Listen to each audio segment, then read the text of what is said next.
Alô, pessoal, sejam muito bem-vindos a mais um Duocast Empreendedorismo. Eu, Rafael Steffen, junto com meu amigo Luiz Machado, estamos dando sequência à nossa terceira temporada. Hoje vamos falar aqui com um cara com uma visão fora de série, começou muito jovem, com muita capacidade de superação, hein, Luiz? Exatamente, Rafa. Vai ser um bate-papo de empreendedorismo fantástico. Mas aproveitando, a gente gostaria de, antes de apresentar, né, o nosso convidado especial, lembrando que o Duocast ele vai pro ar todas as quarta-feiras às 19 horas no nosso canal do YouTube, Duocast Oficial. E na quinta-feira, às 7 horas da manhã, ele vai estar também no Spotify. Então você pode curtir no carro, aproveitar esse bate-papo muitíssimo agradável, que eu tenho certeza que vai ser. E antes, Rafa, a gente vai ter sorteio?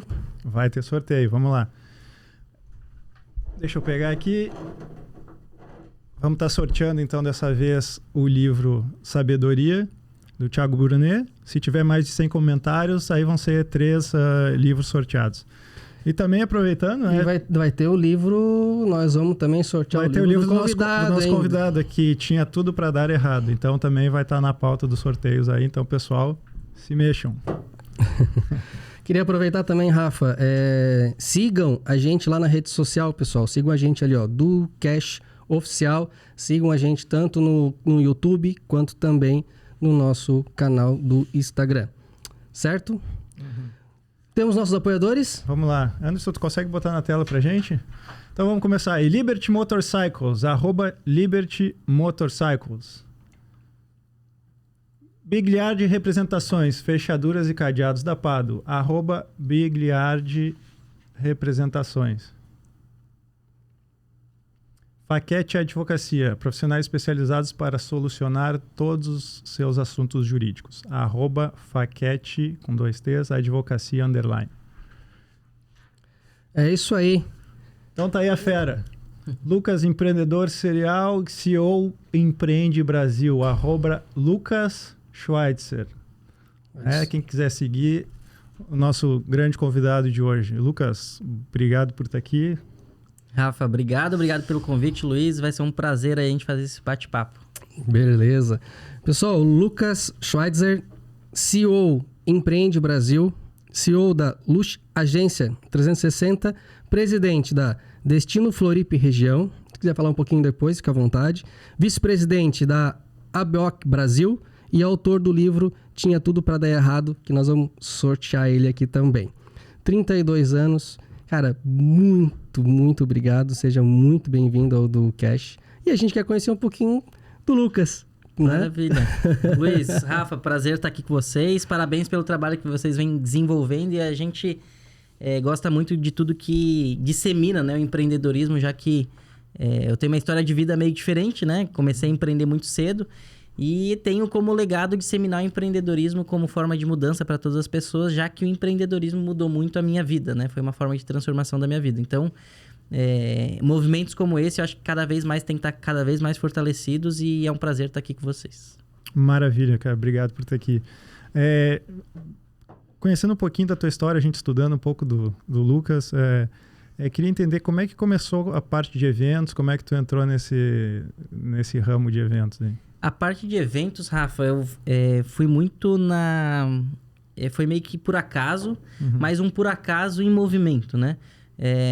Eu sempre fui muito comunicativo, assim, sempre tive indo um pouquinho para trás, assim, esse espírito meio que de liderança, era líder de classe quando eu estudava e tal, era capitão do time no futebol, e aí eu sempre fui meio que amigo de todo mundo, assim, né? Fui muito bem relacionado desde a época de colégio. E aí chegou na época ali de ensino médio, terceirão, que a gente começa a sair um pouco mais, né? Fazer churrasco, fazer festa e tal. E nessa época eu já fazia alguns churrascos no meu prédio. E era uma forma de eu cobrava um valor ali por pessoa e era uma forma de sobrar um dinheirinho ali, né? Eu já tinha um desafio que eu tive a perda da minha mãe, né? Que daí a gente vai comentar um pouquinho mais pra frente. A perda da minha mãe, meu pai entrou em depressão, então eu já tinha alguns desafios financeiros ali, mas eu tinha ali uma forma de, às vezes sobrava um dinheiro aqui de um churrasco que eu fazia, comprava as coisas e sobrava. E fui fazendo isso muito para reunir as pessoas, né? Reunir os amigos que eu gostava de fazer, todo mundo gostava das organizações. E aí também era uma forma de levantar um dinheirinho a mais ali, né? No final do mês. E aí eu comecei a fazer isso, começou que as pessoas... Eu não conseguia convidar muita gente, acabou que começou a dar 100 e poucas pessoas no meu prédio, no salão de festa. O síndico começou a não gostar muito. Alguns barulhos, né? Alguns barulhos. E aí eu resolvi pegar um lugar um pouco maior. Assim, bom, se tem umas 100 e poucas pessoas, se eu convidar todo mundo que eu conheço ali, talvez vai dar umas 300 e poucas pessoas ali no circuito do colégio. E aí eu resolvi pegar um local, um espaço, fazer alguma coisa um pouquinho mais estruturada, de acordo com o que dava. E aí, com 16 ali para 17 anos, no terceiro ano, eu fiz uma festa que eu queria que não fosse uma festa comum. E aí eu criei um tema para a festa. Fiz a minha primeira pesquisa de mercado, que foi perguntar qual que era a cor de roupas que as pessoas mais tinham. A resposta era preto e branco, mas aí, porra, figueirense não dava, né? E aí azul e branco também não, porque, apesar de ser havaiano, mas daí não iriam gostar. Daí virou a festa do Green White Party, né? A festa do verde e branco. E aí pensei já de uma forma diferente de que forma comunicar a festa. E aí fiz um pouco mais estruturado. Então convidei meus amigos que tinham banda para tocar, convidei meu amigo que era DJ para tocar. Os seguranças da festa eram os monitores do colégio. Então fui pegando a minha rede de relacionamento até então para fazer essa primeira festa. Meu pai... Verde e branco ele tá sentindo em casa, né? Porque a gente é tudo verde e branco aqui, ó. Tem espírito de lembranças aqui. E aí meu pai era na época representante comercial, daí conseguia as bebidas consignadas e tal. E resumo da história, o evento era para umas 300 pessoas, deu 600 pessoas, vendeu ingressos, esgotou os ingressos. E eu via um dinheiro ali, com 16 para 17 anos, falando de vestibular, um dinheiro que eu nunca tinha visto na época, né? E aí eu parei e pensei assim, caramba, será que... É oportunidade... será que tem alguém que... Será que eu poderia trabalhar com eventos, né? Reunir meus amigos, ganhar dinheiro e fazer algo que eu gosto tanto de relacionamento. E aqui só se fala em física e química e coisas não tão atraentes, né? E aí eu tive esse primeiro olhar de, vou pesquisar o mercado de eventos. Então esse foi o primeiro grande insight, assim... estando em movimento e vendo o que eu gostava e o que eu não gostava. E o principal insight que eu tive nesse dia foi, né, lá durante o evento, eu fui uma hora lá fora, né, o pessoal tava entrando e tal, e eu vi uma fila de carros, assim, entrando no espaço, e eu achei muito doido, né, eu tinha 16 anos, e eu assim, cara, olha só como é um poder de fazer o evento, né? Eu defini um dia que eu escolhi, um horário que eu escolhi, a forma da roupa que as pessoas tinham que vir, que eu escolhi. Cobrei um preço e elas estão pagando. E o quanto que eu senti assim, cara, a força que tem por trás. Por trás de uma realização de um evento. E daí assim, todo mundo se engajando, todo mundo se arrumou, comprou roupa nova... e fez todo o engajamento. Então, o quanto que um evento ele realmente é poderoso, né? Em mobilização de pessoas. Então, foi meu primeiro grande insight, assim, e uma grande boa sensação, assim, que me fez olhar com mais profundidade para esse mercado. Isso com 16 anos. 16 anos. Espetacular. E, Lucas, que bacana isso. É uma coisa que me chamou a atenção, porque... para fazer uma festa, imagino, tu planeja uma coisa e aí no dia tu planeja por várias semanas ou meses e no dia acontecem muitas surpresas. Eu vejo isso um pouco com a vida do empresário, do empreendedor, que planeja suas metas, planeja sua empresa, sua equipe, e quando vai para o dia a dia, a coisa não acontece muito bem como planejado. Então, imagina uma festa, deve ter muito mais surpresas do que o planejado. Como é que tu faz também, já puxando para esse lado do empreendedor, como é que tu faz para gerenciar essas situações de última hora? E tem que ser muito rápido, né? Rápido, porque o tempo é curto por um período muito longo planejado, por um tempo muito curto de execução, né? A gente fala que evento, ele é definitivamente administrar eventualidades. Então, por mais que a gente planeje meses, anos, como, né, grandes eventos são planejados, a gente fala que é um planejamento, às vezes, que dura 1 ano, que ele tem que se resumir, às vezes, em um evento que vai durar um dia, que se resume a 8 horas, que talvez mais de, 50, 100 fornecedores, todos vão ter que estar muito alinhados para aquilo ali realmente funcionar como uma orquestra, né?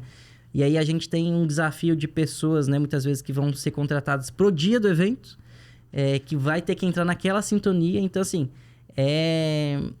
trabalhar com evento, inclusive tá, né, na lista entre as 5 profissões mais estressantes do mundo, né, organizador de eventos, porque realmente é uma pressão muito grande, é toda uma atenção voltada para aquele momento, para aquele horário onde tudo tem que acontecer, né? Então, é aquele vídeo de abertura do patrocinador principal, aquele momento que o microfone não funciona, e a gente fica muito refém também a parte de equipamentos, né? Então, por mais que testa, chega na hora, puta, não funcionou. Então, tem que ter backup, plano A, plano B e diminuir riscos, né? Mas esse é uma grande adrenalina aí que a gente gosta muito de resolver. E hoje, por exemplo, teus eventos são eventos grandiosos, assim, mas nem sempre foram assim. Então, hoje tem uma equipe de apoio, tudo que te apoia em muitas situações. Às vezes nem você talvez não esteja naquele momento daquela situação, tem que trocar o microfone e tal. Mas provavelmente nunca foi assim. No começo, quando era você, já tinha alguém junto contigo? Como é que era o teu começo, assim, com isso? O começo ali, a primeira empresa que eu criei, logo depois ali, foi... Eu tinha, então, com 16 anos, eu tive a clareza que eu queria trabalhar com eventos, né? E aí, tendo essa clareza, eu comecei a pensar em estratégias de entrar nesse mercado. E a minha referência de eventos na época era festa, né? Tipo, era a minha referência que eu tinha de evento. E aí eu percebi que esse mercado era meio fechado. Como muitos mercados, né? Você tem que ir trabalhando e se fazendo perceber. Ainda mais que eu não vinha de uma família, né, tradicional do meio. E aí eu criei uma empresa ali com 18 anos que era um portal de entretenimento que se chamava oquetemhoje.com.br. E o site, basicamente, ele divulgava a agenda de entretenimento de Florianópolis e Balneário. E o meu objetivo com o site era começar a ter contato com todo mundo que fazia os eventos. Então, com 18 anos, eu sabia que eu não ia conseguir já começar a organizar eventos. Uma, porque eu não tinha capital para, né, arriscar. E outra, que eu tinha que ter uma estratégia para começar a criar uma rede de relacionamentos. E daí o site foi um pontapé inicial para isso. Na época, até para viabilizar isso, foi bem numa época que meu pai entrou em depressão. Meu pai acabou se suicidando tempos depois que minha mãe faleceu. E aí tinha um programa do ICOM, que era um fundo de investimento do Instituto Walmart, que era para jovens de baixa renda.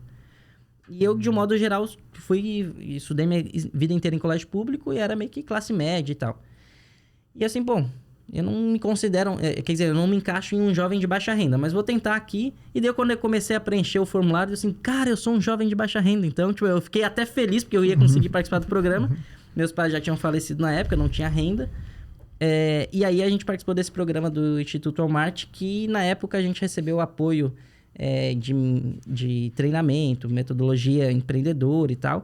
E a gente recebeu um primeiro investimento inicial ali, que na época era um investimento baixo, mas pra gente muito importante e relevante para levar esse negócio adiante, assim, né? Então, o site, o que tem hoje, ele foi a primeira entrada, assim, pro mercado de eventos para começar, a partir daí, criar uma rede de relacionamentos, né? Então, como eu não conseguia ir direto ao que eu queria, que era organizar eventos, eu criei essa estratégia de ser uma ponte para começar a interagir mais com o mercado, né? Então, o portal ele durou 2 anos e pouquinho e ele cumpriu o seu papel, né? Através dele e através de relacionamentos com ele, entrei na época para coordenar o setor de eventos da Associação Empresarial aqui de Florianópolis, que foi onde eu comecei a ter contatos com o mercado corporativo. Então, a partir daí, eu comecei a cada vez estudar mais e tal. E foi minha entrada no mercado aí, ainda não empreendendo, né? Fui trabalhar aprendendo a fazer daí essa parte empresarial, que não era muito o que eu queria na época. Mas era uma oportunidade que eu tinha de desenvolver o viver o dia a dia já organizando eventos, né? Então, esse foi o segundo pontapé, digamos assim, né? De a continuidade. Cara, vê só, né, Rafa? Desde cedo, ele sempre pensou que relacionamento, né? Porque isso ajudou o início nos primeiros churrascos, nos primeiros eventos que você fez, né? Que organizou.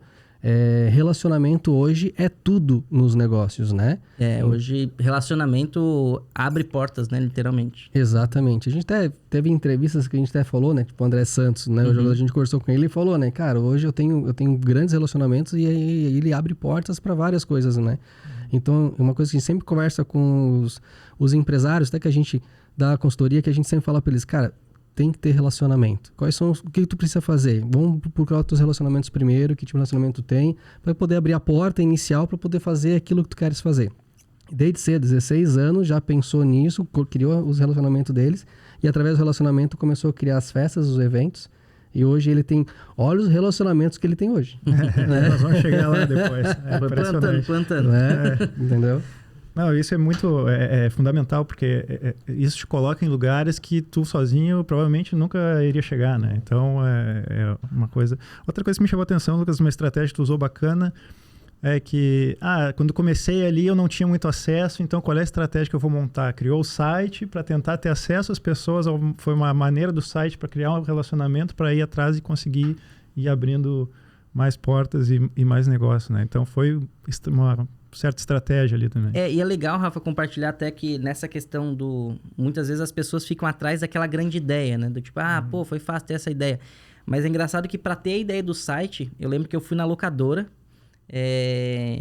os millennials, né? Locadora era onde você ia no lugar, você escolhia o vídeo, né? Escolhia lá o que era. Tinha uma janelinha, uma portinha com cortina que eu nunca entrei lá. Quis. As pessoas não deixavam Nem entrar. faço ideia até hoje, não sei o que tem lá. E aí eu cheguei pra mulher da locadora assim... o que tem... Eu queria um filme que me ensinasse alguma coisa. Ela sinto que é um filme que te ensinasse alguma coisa, porque é um documentário. Eu disse, não, eu queria um filme, né, pra me entreter, mas que tivesse uma mensagem legal no final. Ela disse, tem esse daqui, que daí ela me mostrou o filme, que era o filme De Porta em Porta, que é um filme que basicamente conta a história de um vendedor que tinha problemas, né, limitações físicas, mentais e tal, e ele se destacou como um grande vendedor vendendo produtos de limpeza de porta em porta. E aí é engraçado que eu fui buscar isso para aprender algo que eu não sabia o que. Já tinha em mente que eu queria um mercado de eventos, mas não sabia o que exatamente. E aí eu parei, dei pause no filme e pensei assim, cara, o que eu poderia fazer que eu pudesse vender de porta em porta e que hoje é muito valorizado no mercado de eventos. E aí eu comecei a fazer uma lista, né, com um filme pausado e cheguei à conclusão de assim, cara, a mídia é muito valorizado para divulgar os eventos. Então, não, né, fui por exclusão. Abrir uma rádio não faz, né, não tá no radar, abrir uma televisão também não, abrir um canal de TV, jornal não, revista não, pô, um site tá mais factível, né, tá mais viável de fazer acontecer. E aí eu linkei com algo que todo mundo me perguntava, porque eu já trabalhava fazendo lista para festas e tal, e na época do Mirk, MSN, né, revelando... Tá entregando a idade. E é novo ainda. Começou cedo. Começou cedo, exato. E aí as pessoas sempre me perguntavam, Lucas, o que tem para fazer hoje? Onde é que tu tem lista para colocar meu nome, para ir em tal lugar? E deu assim, cara, eu vou parar de responder as pessoas com a programação e vou responder elas com o link do site que vai se chamar oquetemhoje.com.br. E aí eu criei esse link e eu pensei em vender o site de porta em porta, pensando, tipo, bater de porta em porta no restaurante, bar e tal, e foi o que a gente foi fazer. Mas o que eu quero dizer, assim, como é legal pra gente que quer fazer alguma coisa, juntar o máximo de inputs possíveis, né? Então, poxa, quero entrar no mercado de eventos, tenho bom relacionamento, se eu vendesse algo de porta em porta, eu me daria bem. E aí começar a linkar e realmente pensar de forma estratégica, né? Não achar que vai vir do nada, né? Então, quanto mais inputs a gente tiver, mais referências a gente tiver de pesquisa, estar aberto a olhar uma revista... Eu falo que, assim, às vezes a gente... Se nós três, todos nós lermos Exame, a gente vai ter basicamente o mesmo pensamento, né? Então, se um lê Exame, outro vai ler Capricho... mas com um olhar de, poxa, ver o que está acontecendo no mercado jovem, né? Ver o que está acontecendo. A oportunidade. Oportunidades, né? A gente começa a despertar outros olhares, né? Então, sempre gostei de ter inputs variados, assim, né? Isso é muito bacana. Sabe uma coisa que ele falou dos filmes, até me lembrei, a minha mulher que diz que eu sou chato para ver filme. Porque eu também só procuro coisas que vai me agregar. Ela brinca às vezes. Eu não quero ver esses filmes que tem que pensar. Eu quero relaxar aqui. Eu só queria entender o final. Quero relaxar, só aproveitar. Mas, inclusive, isso eu trouxe até para minha filha. Comecei a ver com ela os filmes da Disney, no Disney Plus, que tem muita mensagem por trás, assim. Então, são coisas bem interessantes que te agregam muito, né? E, Lucas, aproveitando, tu comentou da tua situação de vida dos teus pais muito cedo, um golpe de vida muito duro cedo que tu teve, uma dificuldade, imagino eu, deve ter sido muito grande. E eu queria trazer isso para um lado mais do teu pessoal. Como é que que essa situação que a vida te apresentou muito cedo, o que isso, anos depois, já mais maduro, tu consegue refletir e que, se é que existe algum benefício, o que te trouxe benefício para o lado empreendedor do Lucas ter passado por essa situação de amadurecimento muito cedo? Rafa, essa é uma boa pergunta. Eu vejo que, assim, de um modo geral, a gente estar com os pais, morando ou com eles perto, a gente tende a ficar numa zona de conforto um pouco maior e a gente tende a fazer coisas que vão ser do agrado ou da aprovação. E o pai sempre, né? Agora, eu sou o pai recente.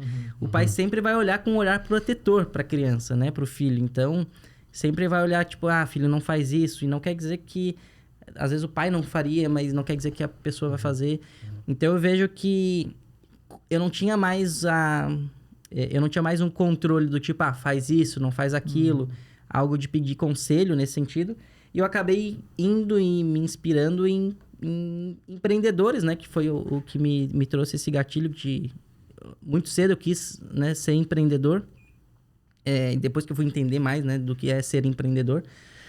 Mas eu vejo que não ter essa zona de conforto e essa validação dos pais, então isso me fez arriscar muito mais vezes, me expor a riscos muito caros que eu tive, né? Eu tomei alguns prejuízos, aprendi muito tomando porrada, mas eu tinha um pensamento assim, cara, já perdi minha mãe, já perdi meu pai, tudo.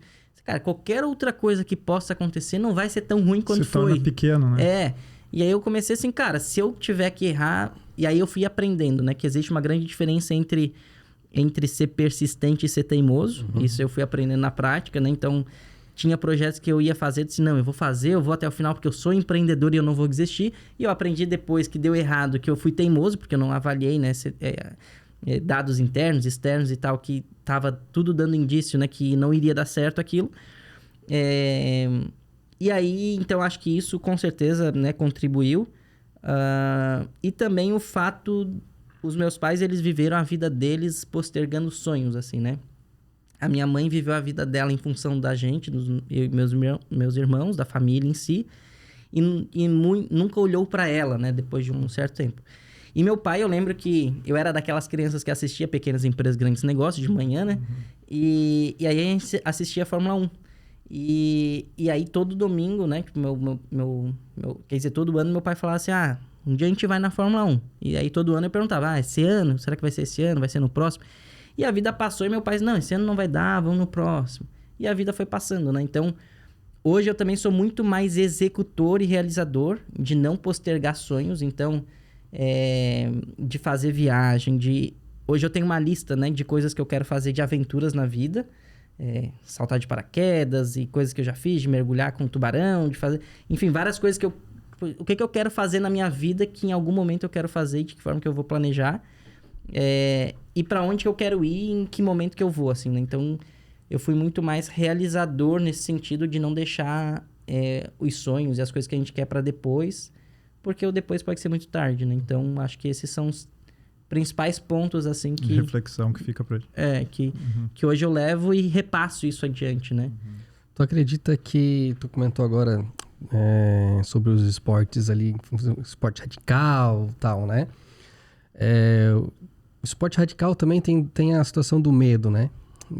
Vou vencer o medo de pular de paraquedas, vou vencer o medo de nadar com os tubarões. Isso influencia muito na vida do empreendedor, né? Muito, Luiz, muito, muito, muito. Eu tive insights assim, depois que eu saltei de paraquedas, eu queria saltar de paraquedas em Dubai, era a minha meta, assim, né? E aí eu fui em 2017, saltei lá. E aí, logo depois que aterriza, a mulher perguntou, e aí, vamos saltar de novo? Deu assim, não. Deu assim, mas todo mundo diz que sim, tá com adrenalina e tal. Deu assim, não. Tá bom, uma vez tá bom. Já deu o check ali. Já risquei da minha lista e tá tudo certo. Vamos pra próxima. O próximo item da lista. Mas traz muito essa relação de coragem, isso faz muito sentido, porque assim, cara, eu já pulei de um avião, já soltei de avião. Então, o que vai ser, talvez, arriscar isso aqui no projeto? O que de pior pode acontecer? saltar de paraquedas seria o risco da minha vida, né? Agora, fazer um projeto, eu vou perder um pior dos cenários, né? E análise de risco, assim, vai ser perder X dinheiros, vai ser talvez arriscar tal coisa. Então, assim, estou disposto a correr esse risco? Cara, não é um risco tão grande, vou arriscar, vou fazer, porque se der certo, vai dar muito certo. Então, com certeza, se desafiar enquanto pessoa, né? Ajuda a gente a ser empreendedor, talvez um pouquinho mais ousado, ou um pouco mais de coragem na vida corporativa também. Para mim fez sentido. E tu comentou antes ali um pouquinho sobre uma estratégia que às vezes não foi muito bem pensada, tal, né? Eu acredito que deve ser do evento, teve um evento na UFSC que foi cancelado por causa da chuva, depois teve no dia seguinte, acabou te prejudicando, principalmente financeiramente. Exato. O que na tua cabeça teve que virar a chave? Putz, me ferrei aqui e tal, mas... né? Eu não vou desistir, eu vou... Como é que foi a programação do próximo evento? Teve aquele... Putz, cara, será que agora vai ter que dar certo? Não, tipo, foi com medo, sabe? O clique que eu tive, Luiz, acho que quando eu entendi, fui estudar mais o mercado de eventos e eu fiz um primeiro evento que... Quer dizer, na verdade não foi um primeiro evento, né? Depois de muitos churrascos, eu fiz um evento ali, né? E ele acabou dando um bom resultado financeiro para mim naquela época. Eu entendi que às vezes bastaria um bom projeto que ele me daria um fôlego e aí eu teria, né, tipo, mais robustez e tal. Então, eu sempre... A partir do momento que eu coloquei aquilo ali na minha cabeça, eu entendi, cara, eu já fiz isso uma vez dar certo. Talvez eu vou errar na segunda, na terceira, na quarta, mas assim, eu vou fazer dar certo novamente, vou aprender o que precisa ser aprendido. E o clique que eu tive, né, o insight que eu tive nesse sentido foi de não mudar de área, mas mudar a estratégia do que eu estava fazendo. Então, eu estava trabalhando com eventos de festa, de entretenimento, onde eu botava o meu capital em risco, mas o que eu queria, na verdade, era trabalhar com evento, organizar eventos. E por mais que eu tivesse um evento lindo e organizado, se eu não vendesse ingressos, se eu não tivesse uma boa promoção, uma boa atração, não teria ninguém no meu evento e automaticamente não faria valer o meu trabalho. E aí, aquela experiência que eu tive, né, com eventos corporativos fez muito sentido de... Eu posso, então, ter o meu negócio, né? Continuar empreendendo, continuar trabalhando com eventos, mas com o capital dos outros, né? Trabalhando com verba de cliente. E aí, esse grande insight teve de não mudar o meu sonho, né? Mudar o meu objetivo, mas mudar a rota, né? Então, continuar trabalhando com eventos, com verba do cliente, né? Através de eventos corporativos.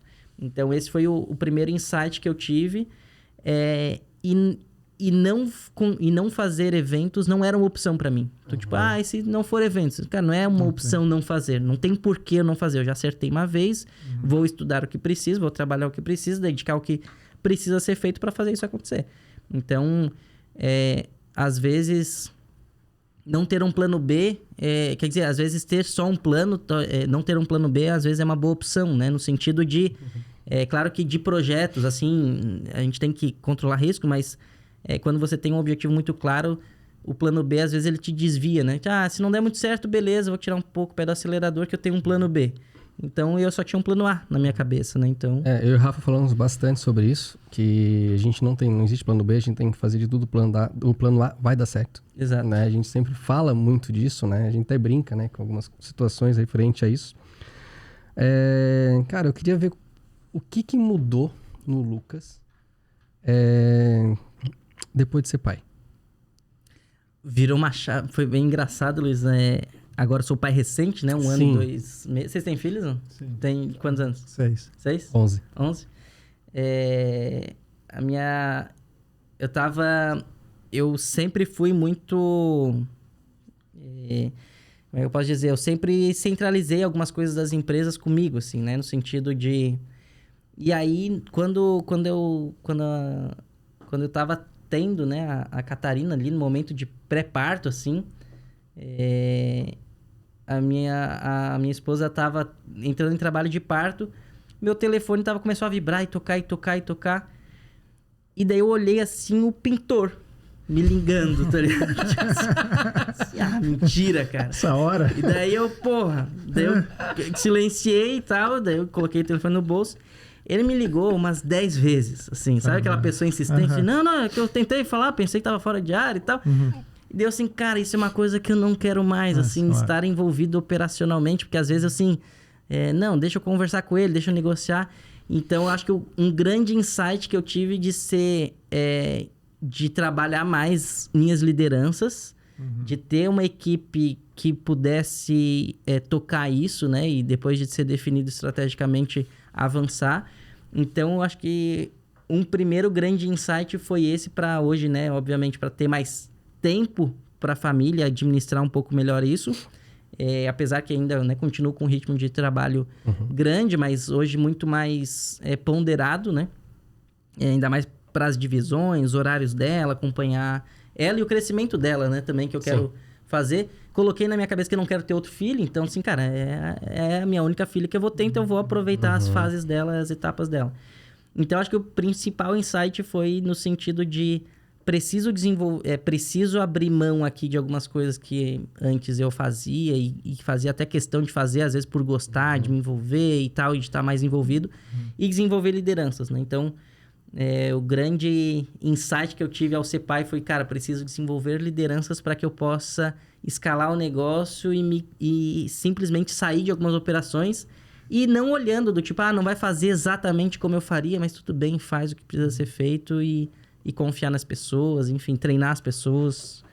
Então, acho que foi um grande aprendizado nessa... Que bacana isso aí. E graças ao pintor graças ao pintor, vamos ligar pra ele caiu aqui. A ficha do Lucas de sair um pouco do operacional e ir mais pro estratégico. Que nós falamos muito sobre isso, inclusive. E, cara, mais a parte de como desenvolver líderes, quando caiu essa ficha para ti, tu viu, eu tenho que mudar alguma coisa dentro da empresa. E que tu é um cara que tem mais de uma empresa, então tem várias áreas que precisam de realmente alguém para tocar, porque humanamente impossível tocar tudo. Como é que foi na prática a tua ideia de desenvolver líderes? Como é que tu fez isso na prática?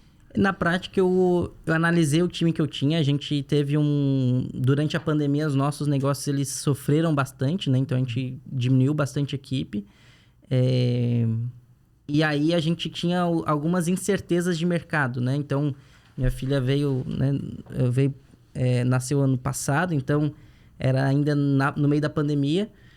Então, eu comecei a ter uma leitura de mercado de entender, no caso de eventos, né? Tipo um achismo de, poxa, ano que vem acho que vai voltar, porque no começo era, vai ser mês que vem, né? Então, a nossa empresa meio que eu fazia às vezes planejamento semanal, então a gente foi criando outras coisas, né?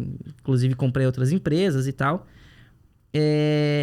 Mas o meu principal objetivo ali era o meu principal passo foi entender quais eram os papéis que eu tinha dentro de casa e o que eu precisaria para crescer quando o mercado voltasse mais forte, né?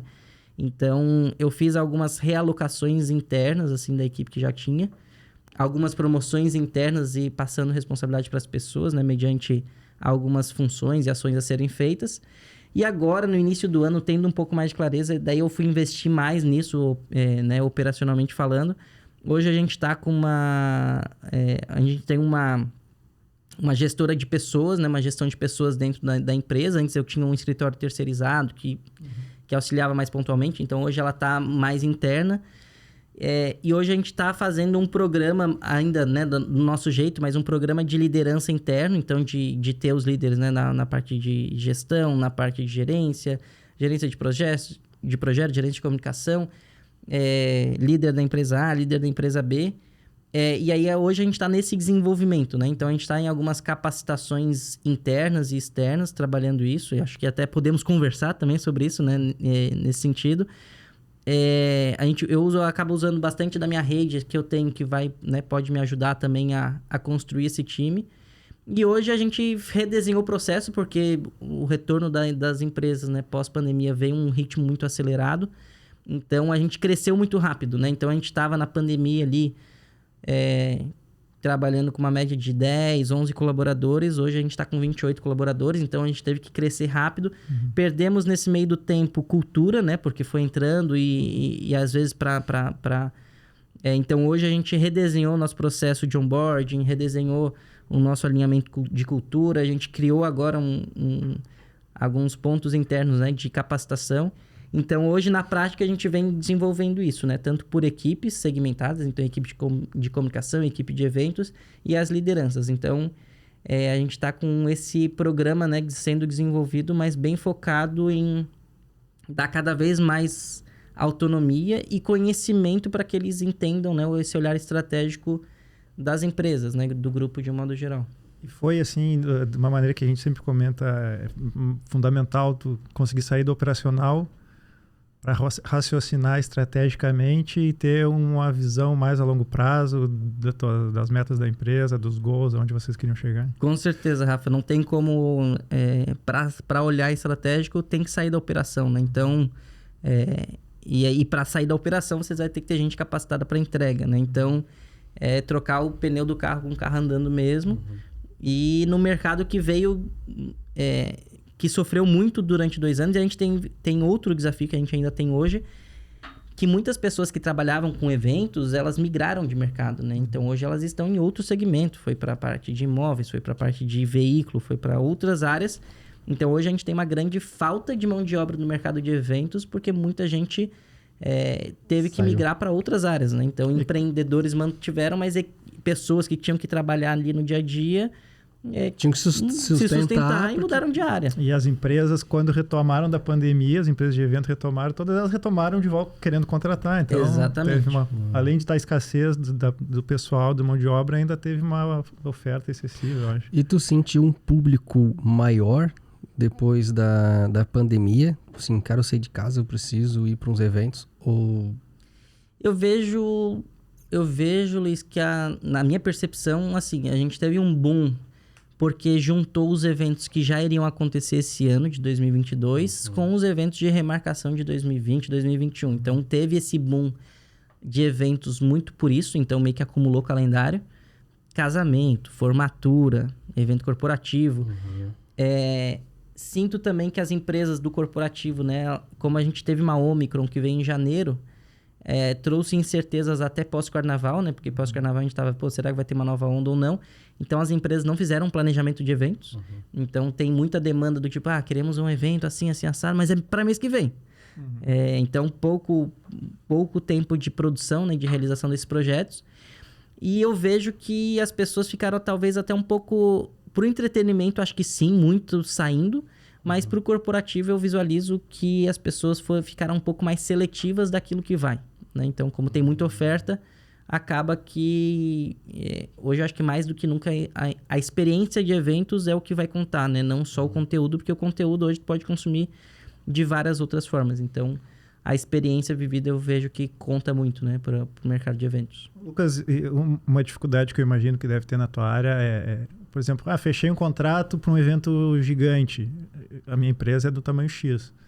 E o evento gigante eu vou precisar de 3X. Como é que tu faz tudo CLT, essa dificuldade no Brasil? Contrata e diminui, eu faço prestador de serviço. Como é que tu vai adaptando a tua empresa para as necessidades que vão acontecendo? Hoje, para a gente planejar grandes eventos, de início não é preciso muitas pessoas, assim, né? Tendo boas cabeças para pensar num braço estratégico. E geralmente eventos grandes, eles têm uma linha de tempo um pouco maior. Então, a gente fala que um evento pequeno e um evento grande, ele dá mais ou menos o mesmo trabalho. Tu vai ter que pensar numa entrada, você vai ter que pensar em comida, você vai ter que pensar em experiência, vai ter que pensar em conteúdo. Então, ele dá mais ou menos o mesmo trabalho, claro que com complexidades diferentes.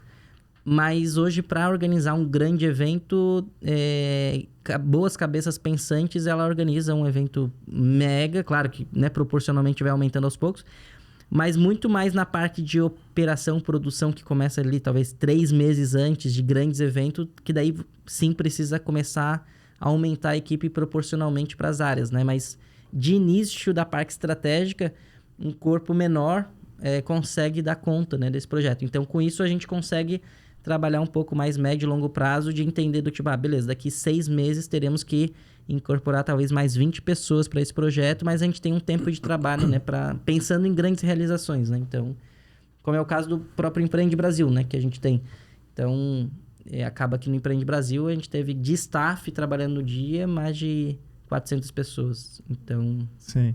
E falando em evento grande, o Empreende Brasil foi gigantesco. Esse ano foi maravilhoso, assim, né? E o que tu espera para 2023? Vai ter que se reinventar? Sabe, Luiz, até uma reflexão que eu fiz muito, assim, durante esse pós-Empreende Brasil, assim, né? Do tipo, será que a gente quer ser o maior? Será que a gente quer ser o melhor? De que forma que a gente vai se posicionar, né? E a gente definiu que a gente quer ser o melhor, no sentido de Talvez não vai ser o Empreende Brasil para 10 mil pessoas. A gente procura manter esse público aí de 6 mil pessoas que tiveram com a gente. Mas muito mais focado em entrega de qualidade. De ter mais... a gente teve muita palestra, né, nesse Empreende Brasil. Foram 126 palestrantes em um dia. O que operacionalmente dá diversos desafios, né, para fazer isso acontecer. Então, um atrasa, né, um efeito cascata. Por mais que a gente tenha ali gaps. Mas era muita probabilidade de eventualidades, né? Então, aumenta muito. Então, para o próximo Empreende Brasil, a gente vai ser muito mais seleto em ter... a gente teve muitos nomes todos os nomes de altíssima qualidade, né? Que tiveram com a gente. Mas esse ano, próximo ano, a gente quer ser ainda mais seleto nisso para ter uma entrega de ainda mais qualidade de experiência do usuário, assim, né? Então, a gente definiu que... hoje a gente já é a maior imersão em empreendedorismo da América Latina, no sentido de maior número de horas, com maior número de pessoas, e focado em empreendedorismo, né? Porque se hoje a gente for pegar os grandes eventos do mercado do Brasil, todos eles são de segmentos e todos eles têm uma plataforma por trás. Então, o maior evento de investimento é da XP, o maior evento de marketing digital é da RD, o maior evento de e-commerce é da Vtex, em São Paulo, o maior evento de... talvez de produtora de conteúdo é da Hotmart em Belo Horizonte. Então, são todos eventos que têm empresas bilionárias por trás, né? Que são plataformas que acabam se posicionando, utilizando eventos para se posicionar no mercado. E o nosso é o único evento que tem de empreendedorismo, que não é plataforma, né? Mas agora a gente está desenvolvendo o nosso movimento, né? Através do Empreende Brasil Club e de outras frentes que a gente está criando. Então, para a gente... É muito claro isso, né? De trazer cada vez mais qualidade e não só volume, porque a gente não quer vender uma plataforma no final, mas a gente quer ter cada vez um público mais assíduo e fazendo sentido, gerando negócio, gerando oportunidade para todos que fazem parte do nosso movimento. E o de 2023 vai ser mais ou menos baseado no mesmo formato do de 22? Ou eu tive no de 22, foi muito interessante. O que o pessoal pode esperar assim, de diferente? Para quem esteve lá, né, a gente vai ter uma feira de negócios diferente, ela vai ser mais próxima à arena, né? A gente não vai usar o subsolo, vai ser uma área gastronômica maior. Então, lá a gente vai cuidar muito mais das experiências nesse sentido. E a gente vai criar um andar exclusivo para membros do Empreende Brasil Club, que é o nosso clube que a gente lançou esse ano.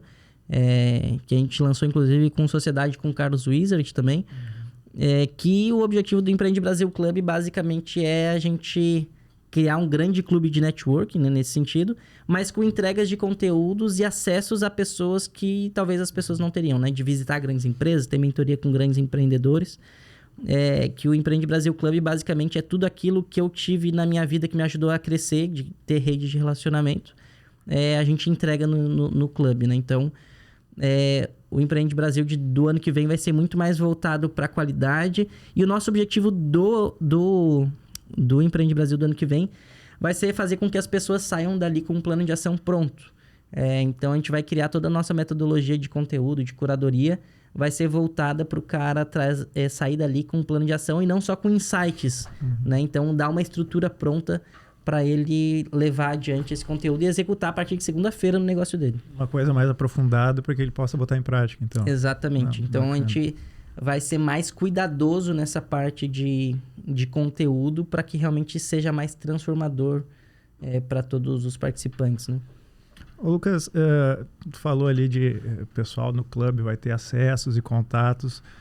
Tu é uma pessoa, um rapaz jovem que já teve contato com muita gente gigante do Brasil, né? Eu até separei alguns nomes aqui.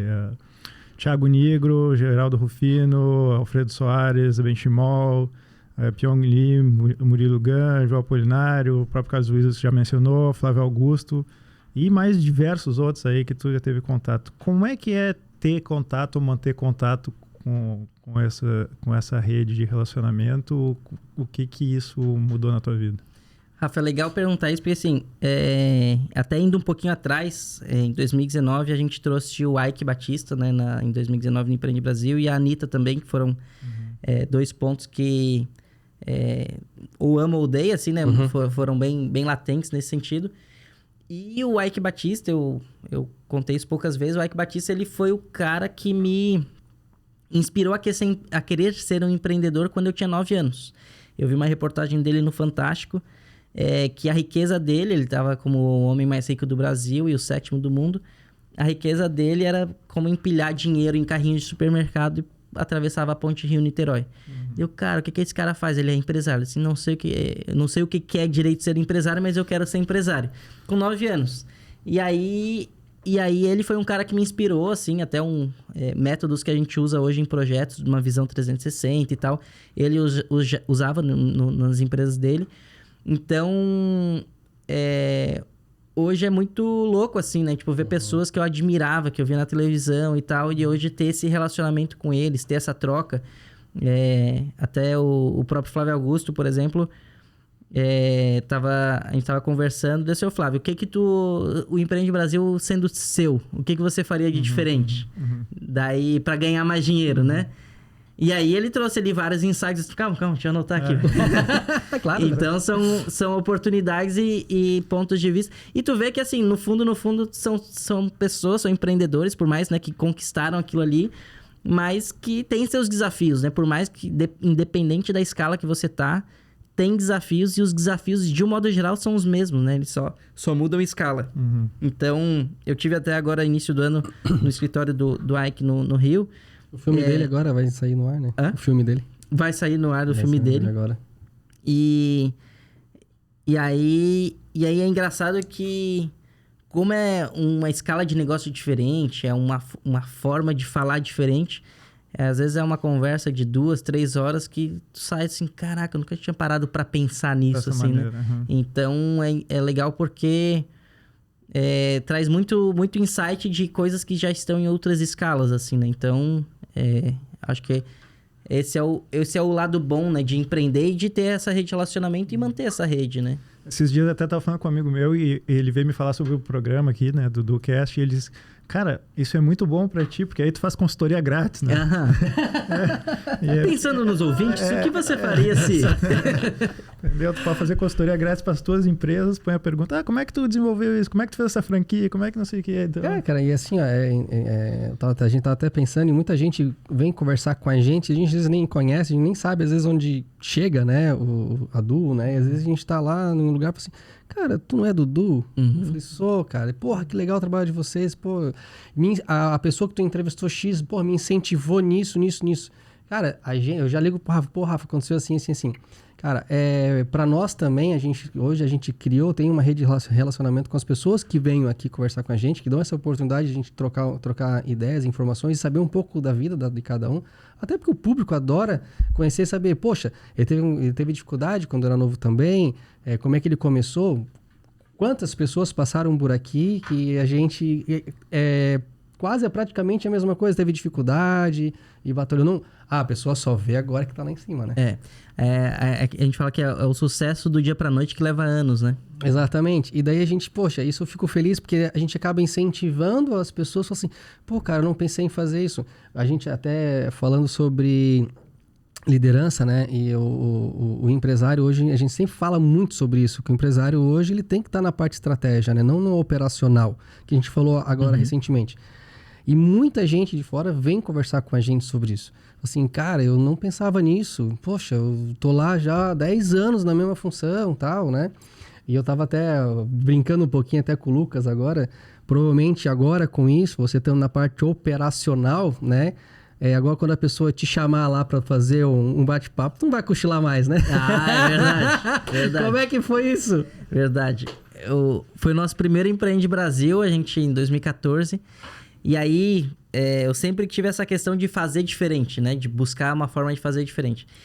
E o Empreende Brasil, e até linkando assim, falando brevemente como que foi a ideia de criar o Empreende Brasil, Empreende Brasil Conference, eu me inspirei muito na época no Flávio Augusto, tinha um vídeo que ele explicava como era organizar um grande evento, né? Isso em 2012, 2013.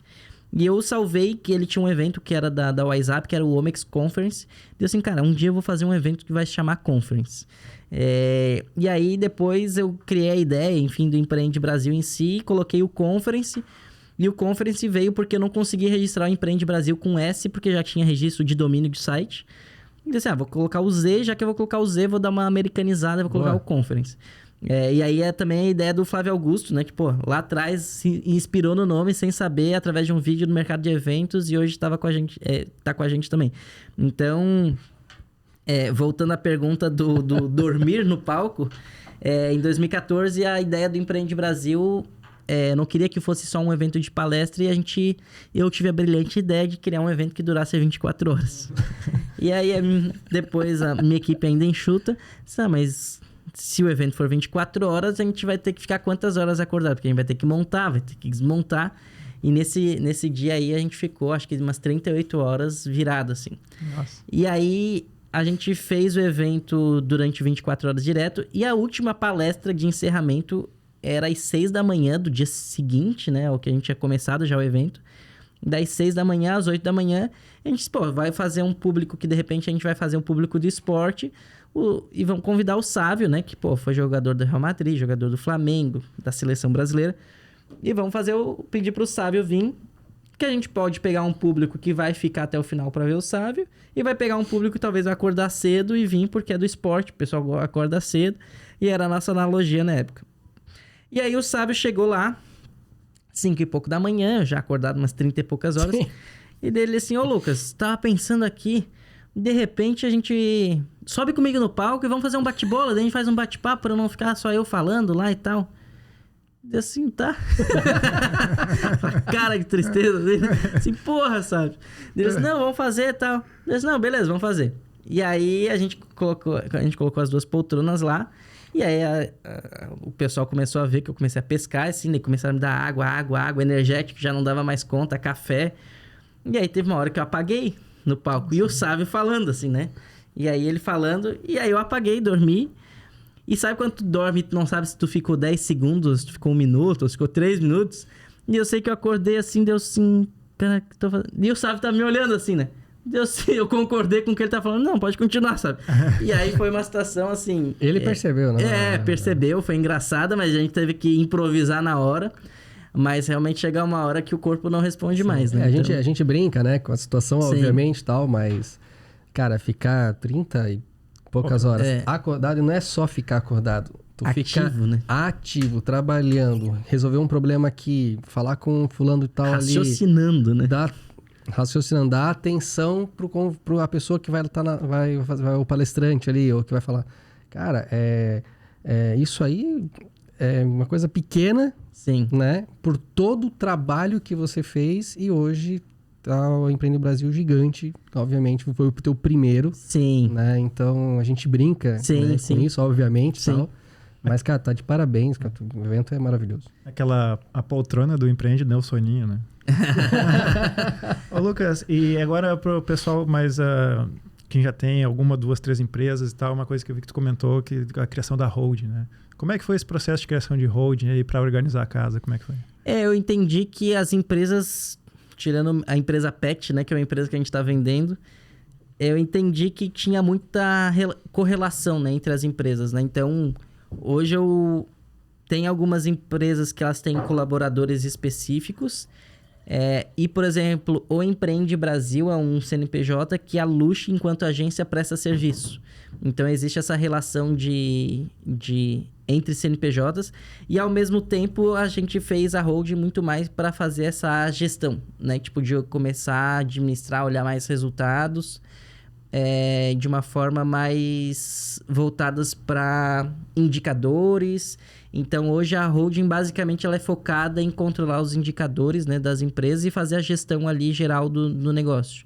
Então, a formatação dela foi muito mais para a gente vir para esse lado, né? Tipo, pensando um pouco mais nas lideranças, nas empresas começarem a ter esse corpo próprio e uma gestão que a gente realmente olhasse sempre de uma forma estratégica e a operação tá rodando dentro de cada negócio, né? Então, foi uma forma da gente ter esse olhar um pouquinho para fora desses negócios de modo geral. Já faz tempo que tá com a holding, não? Não, pouco tempo. Faz final do ano passado, assim, que a gente começou a constituir melhor ela.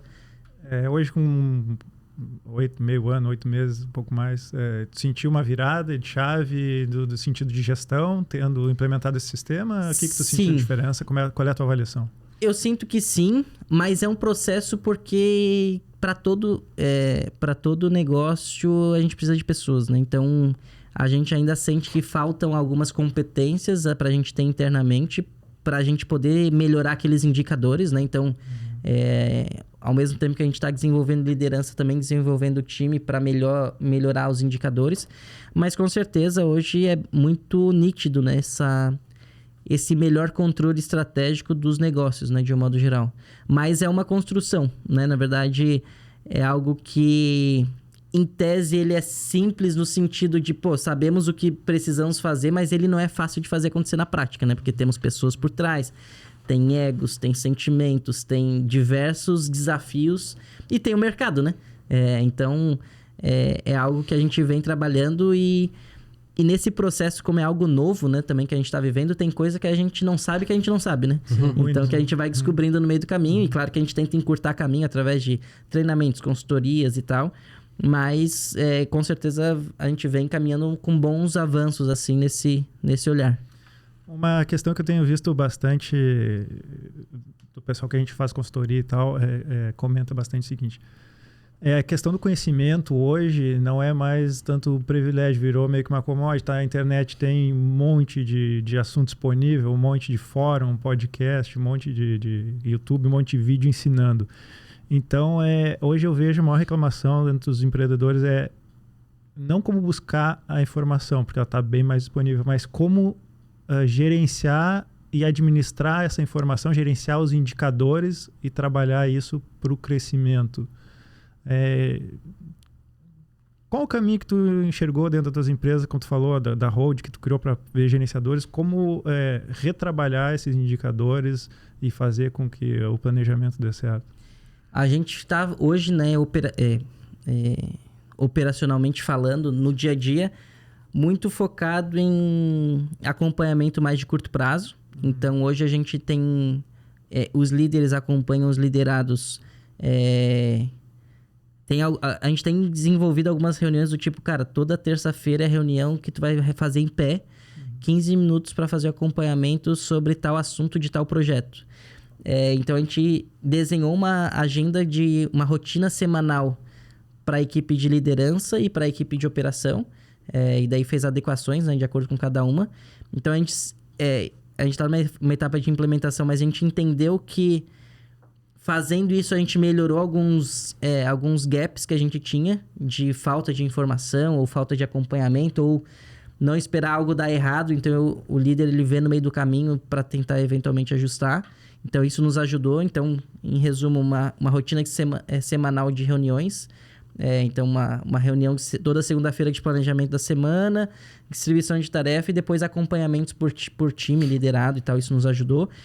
Uma agenda semanal também de um pouco mais gerencial. Então, os gestores fazem com os coordenadores também uma agenda. Então, nos ajudou a ver mais o meio do caminho.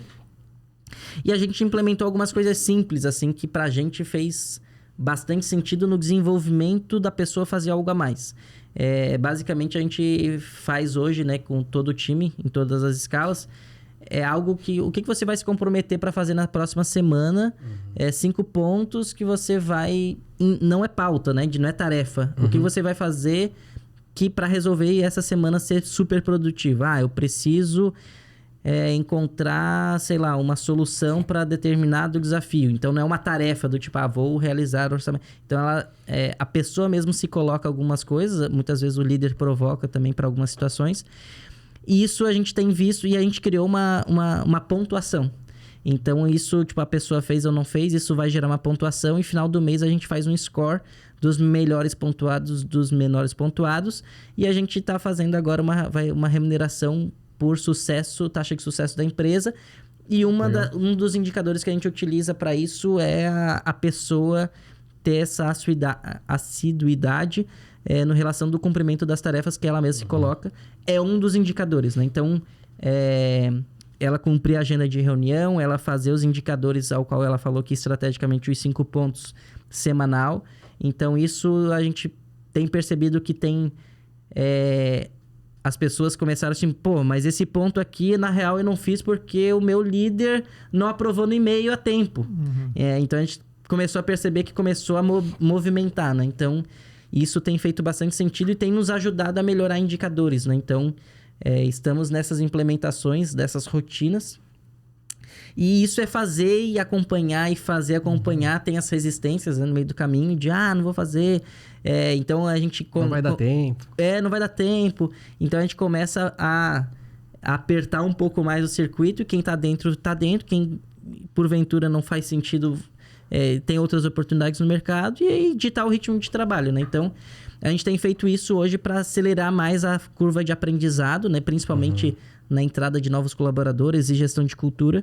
Então, a gente tem feito isso para acompanhar mais de perto os indicadores, né? Algumas das ações que a gente tem feito.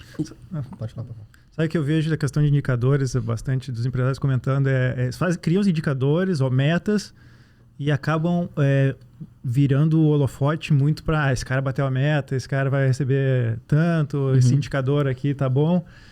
E eu vejo que para a empresa ser um pouco, ter o diferencial do mercado com relação à concorrência, falta um pouco de foco em usar esses indicadores em quem não está dando resultado e ver como trabalhar essas pessoas para fazer com que suba o nível da empresa, entendeu? Então, e até para ter mais comprometimento com a empresa, porque às vezes essas pessoas que não estão tendo resultado, às vezes elas não estão tão comprometidas quanto deveriam. É aquela situação, por exemplo, né? Meu trabalho não é fazer isso. Meu trabalho é isso. Por exemplo, tu deu um exemplo ali. Eu não fiz porque meu líder não mandou o e-mail. Cara, mas vai lá no líder dele. Cara, precisa do e-mail lá para poder agilizar o negócio. Então, às vezes, muitas, isso aí é legal porque a gente consegue perceber isso. Né? A gente, a gente sempre fala assim, eu não vou fazer que o meu trabalho é só isso aqui. Não vou fazer mais do que isso. Sempre faça mais do que a tua obrigação. Porque sempre vai ter alguém vendo e às vezes as pessoas falam assim, cara, por que aquela pessoa se destaca tanto e eu não? Cara, porque ela faz mais do que a obrigação dela. Ou então, uma frase que a gente escuta direto, eu não sou pago para isso. Isso, eu não sou pago para isso. Se tu não é pago para isso, tu nunca vai chegar naquela faixa salarial, porque tu não tá fazendo para isso. Então, tu é pago para ficar só nessa tua faixa que tu tá. Então, teve não vai até ter algumas situações, assim, às vezes, que tem nas empresas, né, de um modo geral, abrir um cargo de liderança, né? Então, às vezes, determinadas pessoas se candidatam para aquela vaga, mas ela não demonstra ainda ter aquele perfil. Então, eu falo muito que antes de você ser, você tem que começar a pensar como um líder, a agir como um líder para depois você realmente ser um líder, né? No sentido de se colocar esse papel e o líder, ele não necessariamente ele tá numa posição de liderança, né? O líder, ele pode surgir naturalmente, o time enxergar ele como líder e ele ser o grande líder e, por consequência, ele vai ser reconhecido pela empresa e, se não for, ele vai ter várias outras oportunidades porque ele desenvolveu ali competências importantíssimas, né? Então... Uma analogia simples, Lucas, que ou é do futebol, aí me ajude, pega o reserva. O reserva, ele tá no banco de reserva porque o futebol dele, comparando com o resto da equipe, tá como reserva. Ele não vai esperar o treinador botar ele de titular para ele começar a jogar mais bola. Ele já começa a jogar na reserva o máximo que ele consegue, então ele já está fazendo o trabalho como titular para ele chegar lá. Exato. Então isso nas empresas a gente tem que também. Não vai esperar o teu líder te botar como gerente, gestor de algum cargo antes de tu já estar fazendo por onde merecer. Exato. Então isso é fundamental. Não, e até assim, tá treinando para aquilo, é que nem um reserva. No momento que ele foi mudar, às vezes a pessoa se machucou, ele vai assumir num jogo ou dois jogos a função, ele vai fazer o melhor dele. E se ele, naqueles 2 jogos, for o jogo da vida dele, ele pode ganhar a titularidade. Exatamente. Então a mesma coisa acontece hoje, como um coordenador, né? Alguém que está como um líder, um gerente, por exemplo. A gente sabe, gestor, por exemplo, eu tenho um exemplo lá, né? Hoje eu tenho 2 gerentes. Mas, cara, todo mundo quer ser gerente. Acha que ser líder... eu vou ser líder, é fácil pra caralho ser líder. Eu quero. Função pra galera. Cara, eu já tive casos de pessoas que eu dei oportunidade de gestão, ela mesmo falou, cara, ficou 6, 7, 8 meses, falou, cara, eu não quero isso. Eu falei, beleza, volta ao teu anterior e vou contratar de novo outra pessoa. E assim foi. Isso também acontece, as pessoas que a pessoa cresce profissionalmente quando elas percebem que às vezes elas não conseguem naquele momento. Exato. Não quer dizer que elas vão... eu nunca vou ser um gerente, nunca vou ter uma empresa. Não. Aquele momento, se você continuar, você ia apanhar, você não vai conseguir. Você tem que cuidar, treinar, fazer mais cursos, treinamentos. É uma etapa do processo, né? a etapa do processo. Quando estiver preparado, por exemplo, eu tenho pessoas, né, no meu escritório que no momento que eu ampliar, eu vou convidar para ser gestor. Porque eu sei que agora está talvez preparado para aquilo. Mas as pessoas que têm esse autoconhecimento e saber, essas são as pessoas que vão ser um futuro gerente, um futuro líder, um futuro dono de alguma empresa. Porque se a pessoa não souber que não é o momento dela fazer, cara, ela vai sempre apanhar. E ela vai sempre falar que ela não é competente para aquilo. E outra coisa que a gente vê muito também é pegar um exemplo, o cara é um bom vendedor, e aí o dono da empresa vê, pô, esse cara tá vendendo bem, vou botar ele de gerente. Aí tu perde um bom vendedor e ganha um péssimo gerente. Entendeu? Ou o próprio cara que quer empreender. Pô, eu sei fazer bolo muito bem, aí então vou botar uma empresa de bolo. Só que a empresa de bolo, fazer bolos é uma das etapas da empresa. Depois tem contabilidade, tem financeiro, tem RH, então ele tem que se preparar como líder, como dono de empresa e não como fazedor de bolo, que é o operacional, né? Então isso é fundamental. Luiz, temos o que mais aí que podemos dar sequência? Como é que tá? Então, tem uma história tua de camelô, é isso? Camelo. Uma história tua do camelo? Tem, mas vocês já visitaram algum país árabe, não? Já, várias vezes. Eu não. Cara, recomendo, é muito legal. Tem algumas experiências únicas, né? Algumas experiências únicas. Tem essa do camelo que foi no Egito. Eu fui pro Egito em 2019. E eu já tinha ido para país muçulmano, alguns assim. Marrocos, Marrakech, os Emirados. E aí eu fui pro Egito e eu já pesquisei. E país muçulmano, de modo geral, eles têm uma cultura que não tem furto, muito furto. Porque a religião muçulmana, se você pega roubando, você perde a mão. Mas eles têm técnicas avançadas de tirar proveito de situações, né? Então... São muito bons nisso, diga-se de passagem. E eu fui muito assim, cara, eu vou passar perrengue. E eu fui com o objetivo de... eu só reservei hotel e tal, e não fui com passeio comprado. Assim, eu quero não ser enrolado. E eu comecei a ler o máximo de coisas assim que tinha, né? De pegadinhas e tal. E tem essa do camelo, que é um passeio, vai fazer na pirâmide e tal. Que é o seguinte, e aí essa eu li na internet, e daí depois eu fui fazendo, eu fui fazer a minha aventura lá. E na internet, basicamente, a história é que você vai lá, negocia com o camelo, negocia com o carinha ali que tá, o egípcio, e aí ele fala o preço, né? Tipo, sei lá, $30 para fazer o passeio, negocia lá, fecha por $20. E aí o passeio ir até a pirâmide, tirar foto e tal. E aí tu vai lá, anda pelo deserto, anda de camelo e tal, chega na pirâmide, tira foto. E daí disse, agora acabou o passeio. Eu disse, não, tem que voltar, né?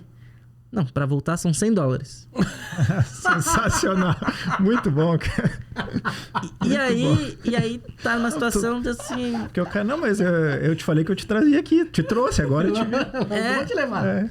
E aí ele falou assim, não, o que a gente combinou foi...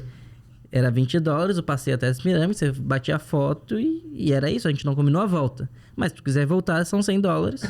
Ou então caminha 40 minutos no deserto. Muito bom. E aí essa história eu li na internet. Disse assim, cara, essa história eu não vou cair, né? Nessa pegadinha eu não vou cair. E aí, beleza, fui lá cheio de confiança. E aí eu fui lá negociar com ele. Disse, quanto que é o passeio de camelo e tal? Deu $15, beleza. Disse assim, tá, mas o passeio vocês vão me levar até a pirâmide. Eu vou poder bater foto. E aí eu volto por $15, é isso? Sim, é isso mesmo e tal. Daí eu fui pagado, ele disse, não, paga na volta. Disse, então tá bom. Já combinei com ele e tal. Daí o egípcio foi, me acompanhou, tirei foto, voltei e tal. No que eu fui voltar, fui dar os $15. Ele disse, não, são $30. Daí assim, não, mas eu negociei por $15. Não, mas tu negociou com quem? Com o carinha de vermelho que tava... Aonde? Cadê o carinha de vermelho? O cara entrou pra dentro da lâmpada mágica, sumiu. Deu assim, não, mas o carinha de vermelho tava aqui, assim, não, tem ninguém... Eu que sou o dono desse ponto aqui, e é só comigo que negocia, não negociou comigo. Deu, cara, eu não caí de uma forma, mas caí de outra, né? Os caras dão um jeito. Né? Dão um jeito. E daí eu negociei ali, acabei pagando $20 e tal, mas fui enrolado. Então, assim... E é legal, assim... Legal pelo fato do desafio, né? De você tentar ter o raciocínio deles e tentar ser mais rápido, né? Só que eles fazem isso todo dia. E a gente acaba se perdendo às vezes. Exato. Mas essa é legal porque levando pro mundo corporativo, muitas vezes, sei lá...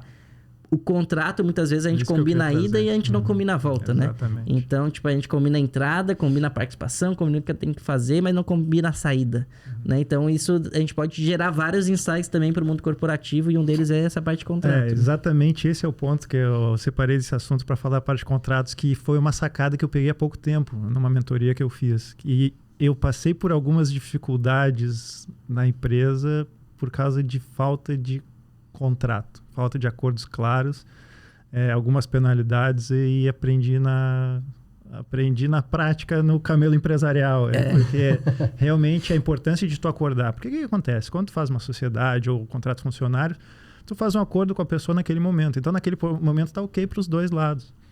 1 ano, 2 anos, 3 anos depois, é outro cenário, entendeu? Então, cada um está com um machismo diferente em relação àquilo, porque mudou totalmente o cenário. Então, começa, mas eu acho que eu mereço isso, eu acho que eu mereço aquilo, eu acho que eu mereço, e aí o cara da camisa vermelha sumiu. E aí o que acontece? Tu tem um contrato já bem redigido, as cláusulas bem redigidas, não tem o que discutir. Até pode discutir em juízo, mas já está ali, já está decidido. Não, cara, olha só, o que a gente combinou foi A mais B e está aqui A mais B. Exato. Entendeu? Então a importância do contrato no mundo dos negócios é muito grande, e para trazer isso para dentro da tua empresa também. Contratos com colaboradores, contrato com os fornecedores, com prestadores de serviço, com clientes, e próprio contrato social, contrato entre sócios também é muito importante para... É o óbvio que precisa ser dito, escrito e falado e combinado, né? O óbvio sempre precisa ser dito, porque o óbvio para mim não é o óbvio para ti. O meu óbvio não é o mesmo que dos demais, então tem que sempre ser discutido e posto em prática, isso é fundamental. Total. Chegamos ao fim, momento do Jô Soares. Nem vimos a hora de passar. Muito bom.